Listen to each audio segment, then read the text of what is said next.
The United States hit the debt ceiling set by Congress Thursday, January 19th, 2023.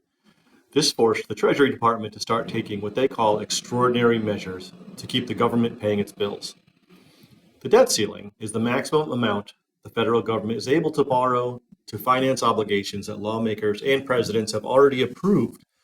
This was created more than a century ago, and it's just a way for Congress to restrict the growth of borrowing. The solution to the debt ceiling drama is actually in the hands of lawmakers right now.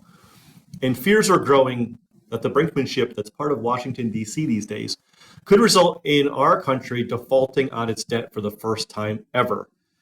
Our Treasury Secretary, Janet Yellen, just yesterday also informed the new Speaker of the House of Representatives, Kevin McCarthy, that the nation's outstanding debt is at the limit of $31.4 trillion, and that these extraordinary measures they're taking is to avoid a default on our debt.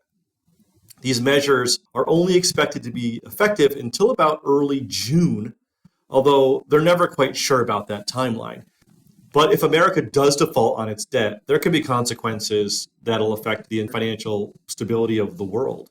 McCarthy did reject a Democratic call for a clean debt ceiling increase without any conditions. This isn't without precedent, but it's pretty rare. Congress has always historically acted when called upon to raise this debt limit. Since 1960, they've acted 78 separate times to either permanently raise, temporarily extend, or revise the definition of the debt limit. 49 times out of that 78, a Republican was president, and 29 times a Democrat was president. So it's happened under both parties' presidencies.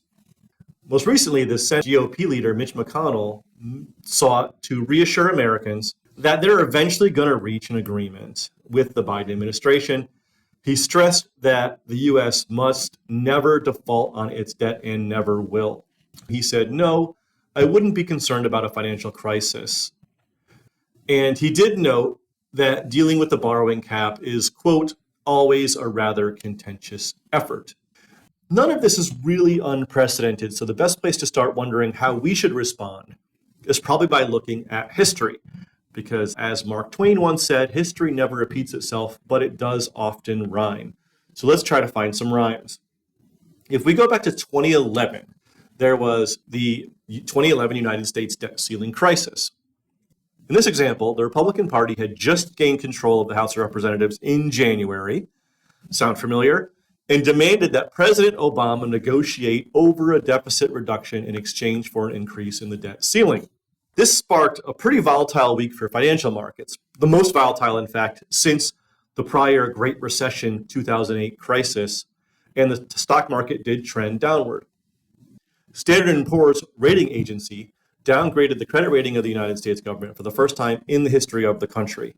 On July 31st, which is 2 days before the Treasury estimated that the borrowing authority of the United States would be exhausted, the president announced that the leaders of both parties in both chambers of Congress reached an agreement and would reduce the deficit and avoid default. Now, unfortunately, this didn't permanently resolve anything. This was proven only a couple years later by the 2013 debt ceiling crisis. Now, in this case, rather than just a warning that we would reach the debt ceiling was actually reached on December 31st, 2012.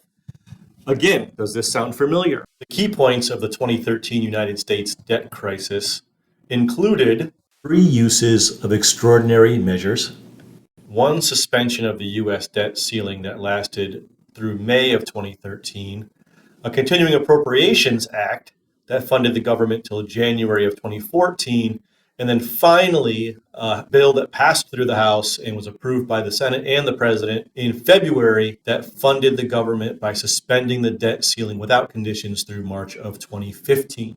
Now, after this debacle that lasted over a year and a month, some Morningstar analysis of that debt ceiling, of the government shutdown situation, looked back and said that the U.S. stock market was basically unchanged during the entire 2013 crisis period.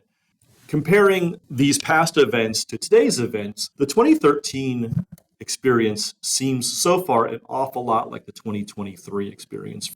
The reason I bring this up is it was the second time around. Americans market participants, major investment firms, and analysts had seen it before. They already knew that Congress would get the job done. They knew there was an exhaustive list of tools that the government could use to keep this thing rolling without actually having to default on the debt, and that eventually it would get done.